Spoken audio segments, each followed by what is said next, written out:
If you want to improve your English, but grammar books just make you sleepy, you're in the right place. On this channel, we use real, crazy, emotional stories to help you learn English without stress. Today's story is full of tension, mystery, and useful phrases. You'll enjoy every second of it and pick up natural English along the way.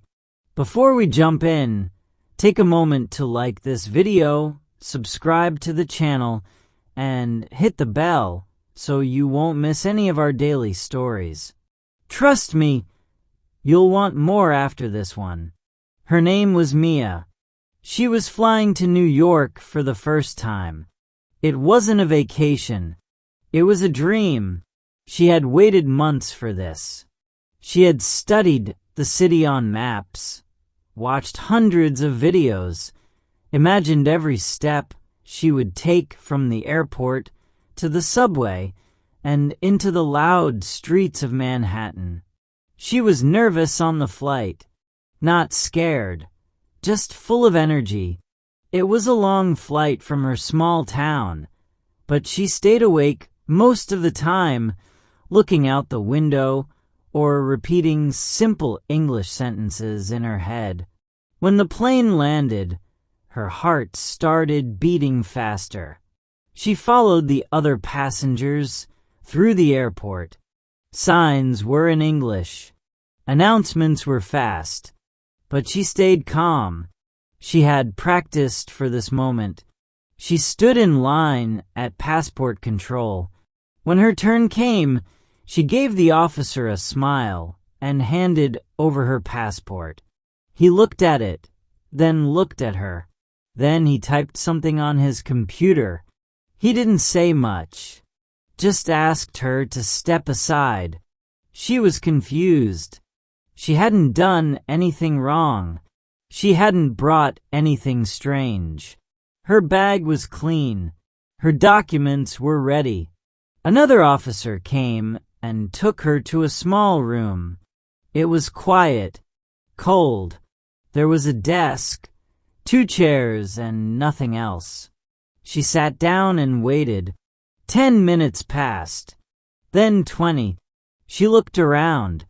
There was a clock on the wall, but it felt like time had stopped. Finally, a third officer walked in. He looked serious. He sat across from her and asked questions. Where are you from? Why are you here? How long will you stay? Where will you stay? Do you have family in the US? Do you know anyone here? She answered each question carefully, slowly. Her English wasn't perfect, but it was clear. Still, the officer kept asking. Again and again. Her hands were shaking, not because she was guilty, but because she was alone, far from home, in a cold room with a stranger who didn't smile. She explained that she was just a tourist, that she had a return ticket, that she had booked a hotel in Brooklyn, that she wanted to visit museums and see the city. The officer looked at her quietly for a long time. Then he stood up and left the room. Another 10 minutes passed. She looked at her phone. No messages. No updates. She wasn't even sure if she was allowed to use it. Then, finally, someone returned. A different officer. This one had a softer face. He said everything was okay, that she was free to go. No explanation. No apology. She nodded and walked out. Her legs were weak. Her bag felt heavier than before, but she kept walking. When she stepped outside the airport, the noise of New York hit her like a wave. Car horns, voices, movement. She had made it, but something inside her had changed. She took a deep breath. She wasn't angry. Not really. Just confused. Why her? Why that room? Why those questions? But she didn't let it stop her. She found the train. She found her hotel. She ate a slice of pizza that tasted like a dream. She walked through Times Square like she owned the place.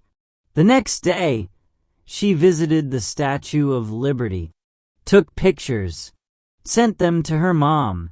She didn't tell her about the airport. Not yet. Because it wasn't the whole story. The real story was about how she kept going, how she didn't let fear win, how she smiled again the next day, and how, even after the questions, she still loved New York. Now, think about this. You just followed an emotional journey, and along the way, you picked up real English. You saw past tense verbs, useful vocabulary, and sentence patterns that will help you speak more naturally. And you did it without memorizing rules. That's the power of learning through story. So if you liked this video, hit the like button, subscribe to the channel, and share it with someone who's learning English too. We post one new story every single day to keep your English growing. And now we want to hear from you. Have you ever had a strange experience at an airport? Tell us in the comments. We love reading your stories. See you in the next video.